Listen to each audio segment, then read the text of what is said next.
Welcome to Penrose Learning, where we make understanding easy. You start directly, power off and clear a workspace. First, find the seam where the cushion meets the ear cup and expose the inner mounting lip. Use your fingernails or a thin plastic pry tool and lift gently at one point. You are disengaging the snap fit, not tearing the cushion. Once a small section is free, keep peeling around the rim with steady, even pressure.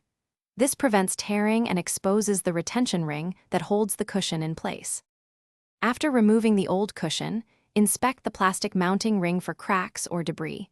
Clean with a soft cloth and isopropyl on a Q-tip if needed.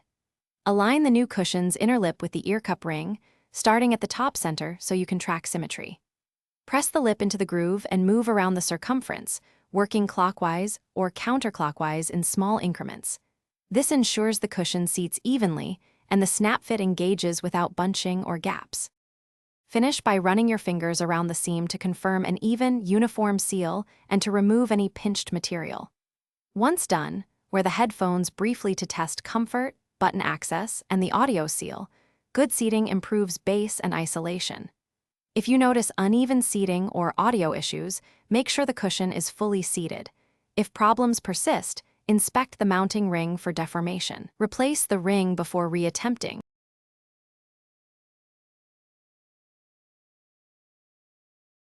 Thanks for watching. If this was helpful, leave a like and consider subscribing. See you next time.